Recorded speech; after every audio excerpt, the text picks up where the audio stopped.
Hello there, everyone. Welcome to Mrs. Guevara's Story Corner.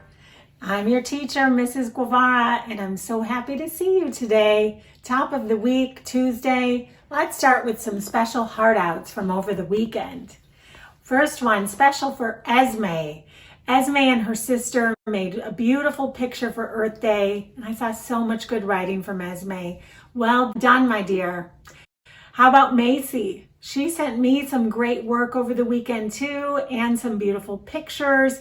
She made a bird feeder. She taught her siblings how to make an earth using a paper towel and some food coloring. So creative. She's already being a teacher. Cooper also was doing some great things for the earth. He and his brother helped donate to a share table in their neighborhood. And his garden is really growing. Look how tall those plants are. Well done. And I hope all of you are doing great things. I give you my heart today. Let's look for our special helper. Who's my special helper? Special helper. Let's find out. Hi. Hey, Mr. Milo. Good to see you and Professor Hoot. Yep. Oh, you know Professor Hoot, right? Special for Barnsdale, the owl. Woohoo! I'm always looking over here, looking over here, looking all the way around here for a fluffy place to land. Maybe I could make a nice nest, right? Hello. Hi. Yeah, oh, Professor, you are a hoot. Thank you for coming on in and welcoming us onto a week all about animals. Yeah, wow. I know Milo likes animals. He would have like a stack of pets if we'd let him. We're also talking this week about doing our personal best. And sometimes I say, oh, we don't want to do slop city. We want to do our very personal best. So what about you? Are you doing something today, your personal best? How about you, Milo? Well, I always try to do my personal best by spending time with my family. Okay, think of a way that maybe you've been helping someone or helping keep something neat and clean. Well, I always try to tidy up my room whenever I can. Okay. You know, just keep it nice. Keep your workspace nice. My workspace nice and clean for e-learning. Okay, what are some materials that you need for e-learning? Well, I need my computer. Professor Hoot's really listening for this part. Yeah. All right, well, I need my computer. I usually need a paper and something to write with for math. Oh, math. And, and, I think that's about it. Okay, do you have any books or things that you... I do have a book for language arts. Okay. So in the end, it can kind of get a little spread out. And maybe if you're done with some of the papers, you have to toss them to recycle and just keep that whole spot clean. Yeah. I relate to that, especially as a teacher. I just feel like I can get so many books. I talked about my book collection, and it's hard for me to even keep straight the ones that we've read or that I'm focusing on. And then the papers, I love to make charts. And so keeping things neat is something I appreciate when it happens, but it's also kind of hard to do. So we're going to talk about that this week while we're talking about animals. I know you've told us before about your pet. It's the only pet in the house. And I was thinking that maybe as we're thinking about writing and doing our personal best, not Slop City, first I would show us maybe what a couple of our goals are as writers in kindergarten. And then I'll show you some mentor texts. Okay. Do you know what a mentor text is? You're in middle school, almost in high school. Almost. What's a mentor text? I might need a refresher on that one. Well, it's usually something you can get a good example of how you should do it. So it's like a mentor, someone you would learn from that's a person is a mentor. But something you could learn from that's a paper is a mentor text. Oh, see, Professor kind of is a professor. He really knows all the details. So you go ahead and sit right there, Professor. Well, I first show us what maybe some of our writing goals would be in kindergarten. These aren't all of them. I just thought I'd start with a couple. All right. What do good writers do? What's the first one? Good writers plan their writing and say it out loud. Okay, what else? Good writers sketch their picture and make it a wow illustration. Okay. And finally, the good writers will add labels and speech bubbles. Okay, so 3 things that we wanted to think about today. And if you're going to write, do you remember what we said maybe you'd write about today? Your pet. My pet, right. Yes. So first, you might think about what you were going to write, make your plan, and then you're going to say it out loud. But maybe you need some examples of how this all could look. Would you like to see some examples? All right, I have some right here. Some mentor texts from my very own kindergartners. This first one is from Macy. What we're looking for here are some wow pictures. We're really focusing on that. Look how she colored in the details of the space, and she started to add some labels. Great job, Macy. Here was Lillian's, and I wanted to really look at her second page. She had on this second page where she labeled her Lily and she labeled her mom. Good job to Lily. Magdalene colored every bit. Can you tell what restaurant she was going to? McDonald's. Right, and if you look in the details, she also labeled the people there. That's a wow picture. A beautiful wow picture from Amelia. Look, she has her dad, she has herself, some colorful books in her house. Beautiful.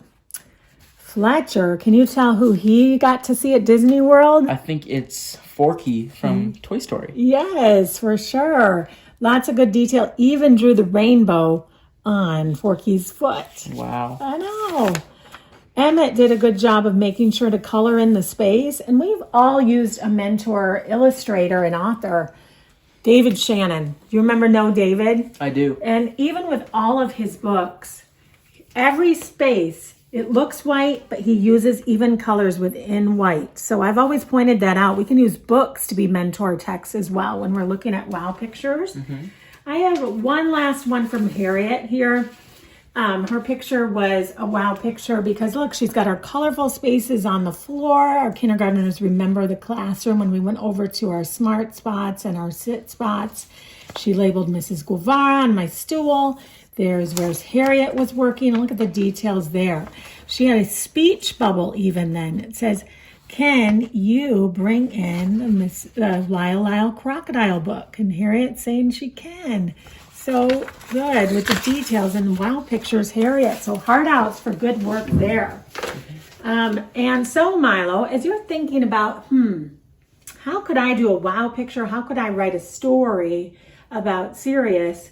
Can you think about what you might say about Sirius? I would definitely want to mention his colors. Okay. On his fins. Okay. And scales.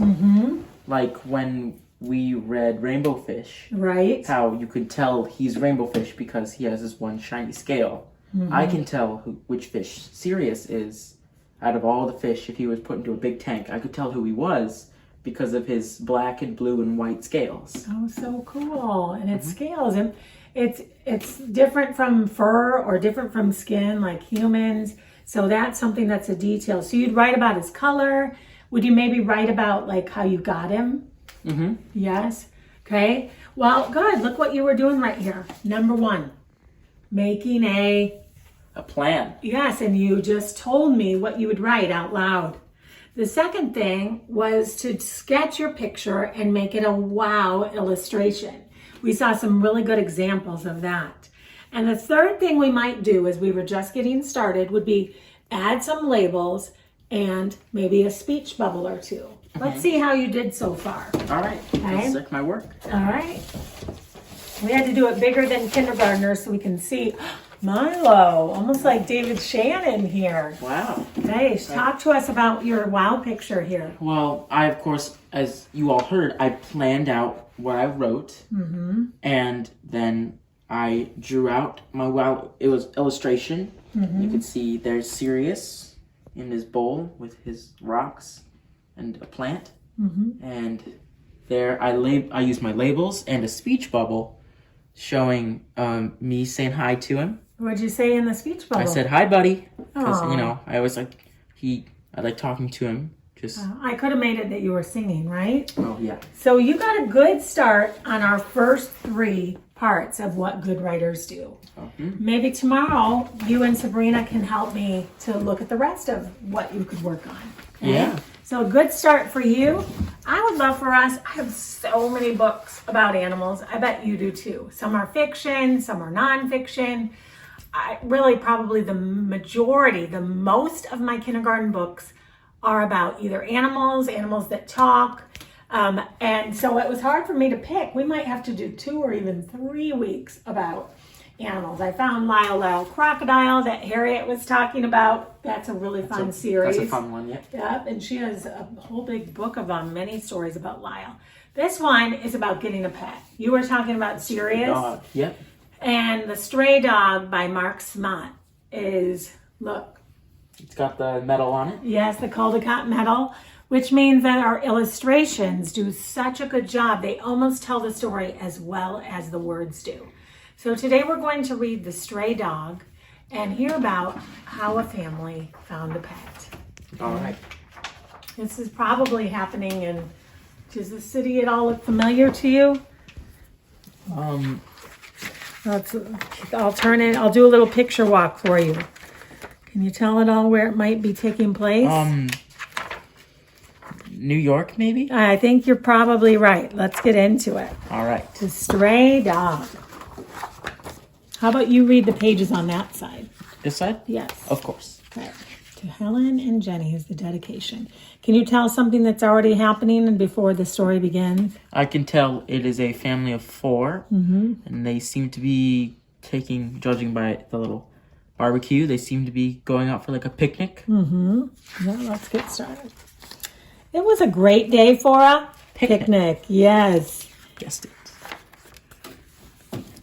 What is this? Asked the father. It's a scruffy little dog, said the mother. He looks hungry, said the girl. I think he wants to play, said the boy. He had a picnic of maybe some hot dogs and hamburgers. They shared. The children played with him and taught him to sit up. They named him Willie. They kept playing until it was time to go. Did they give him a good snickety snack there? Let's take Willie home, said the children. No, said the father. He must belong to somebody, explained the mother, and they would miss him.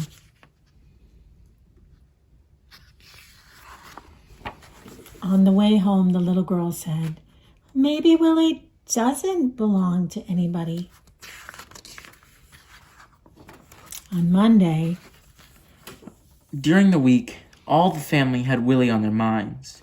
On Tuesday and Wednesday. Thursday, the boy missed the ball. Friday. Mom burned the dinner. Everybody could hardly keep their mind on their things. On Saturday, they went back to have another picnic. And they left something out for Willie. Water and maybe a hamburger. No Willie yet, but Willie! They all cried when he appeared, but Willie didn't stop. Willie was in a big hurry. And you can see it's a dog catcher. This page doesn't have words. Willie's getting chased and the children are following.